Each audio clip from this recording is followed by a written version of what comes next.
मुख हो करके कुछ भी कर लो, ना आपको शांति मिलेगी, ना आपको सुख मिलेगा, ना आपको विश्राम मिलेगा, भागते ही रहोगे। इस जन्म से उस जन्म, इस योनि से उस योनि, इस लोक से उस लोक। ये कर्म परंपरा, ये दुख समुद्र से पार पाना, ये देह भाव से युक्त होकर भटकना तभी मिटेगा जब प्रभु की सन्मुखता स्वीकार करोगे, प्रभु की शरण में हो जाओगे।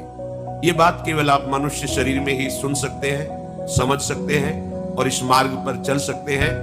अन्यथा अन्य योनियों में, यहां तक कि देव योनियों में भी ये अधिकार नहीं है कि वो भजन करके अपने को जीवन मुक्त परमहंसों के द्वारा आस्वादनीय ब्रह्म सुख, परमात्म सुख या प्रेम सुख का अनुभव कर सके।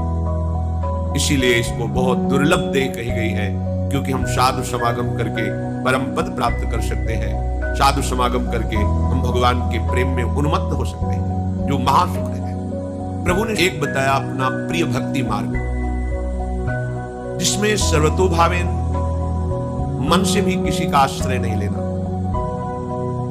मन से भी किसी अन्य बल का स्मरण भी ना रह जाना। अन्य बल जैसे शरीर बल, जन बल, धन बल, विद्या बल, नाना प्रकार की वृत्तियां, इनमें से किसी एक का भी बल आपके मन में ना हो। अन्य कोई आशा नहीं है तो केवल प्रभु से है, अन्यथा नहीं। अनन्य, भगवान ने अपनी भक्ति का स्वरूप बताया अनन्य। मई अनन्य भावेन, मेरे में अनन्य भाव।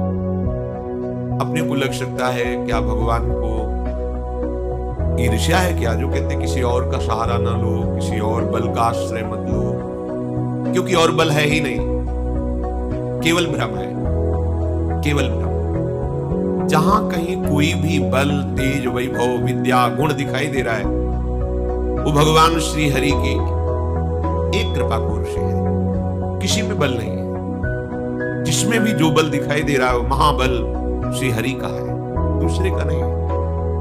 कई बार सत्संग में बताया है, चाहे वो महाराज गरुण देव जी हो, चाहे भी कोई देवता हो, लोकपाल हो, ब्रह्मा जी भी हो, किसी की सामर्थ्य नहीं है, सब सामर्थ्यशाली भगवान से ही हुए हैं। ज्ञान योग, ये वेदों का महामहिम भाग है, उपनिषद, जिसमें जीव और ब्रह्म की एकता का वर्णन किया गया है और परम सत्य मार्ग है। ऐसा नहीं है कि वो मायाकृत है, वो माया का नाश करने वाला है।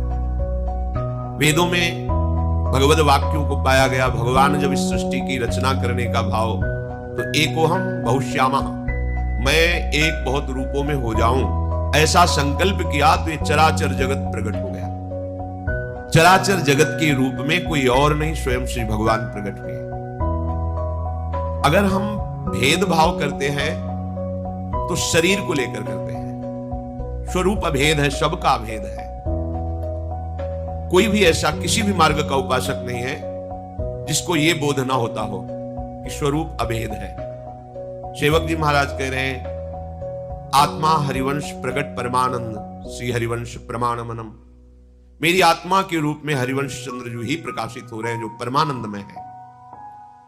जो हरिवंश चंद्रजू है, श्री हरिवंश विदित विधि वेदम, श्री हरिवंश जो तत्व अभेदम। सेवक जी महाराज कह रहे हैं, जो हमारी आत्मा हरिवंश है, वेद के द्वारा जिस अभेद तत्व को जाना जाता है वो यही है। आ गया स्वरूप, सर्वम खलमिदं ब्रह्म नेह नानास्ति किंचन, आ गया। जब हम शुद्ध मार्ग से चलेंगे तो मार्ग में जो जो स्थान है उनका परिचय प्राप्त हो जाता है। मार्ग ही नहीं चले तो तर्क वितर्क से कुछ नहीं होता।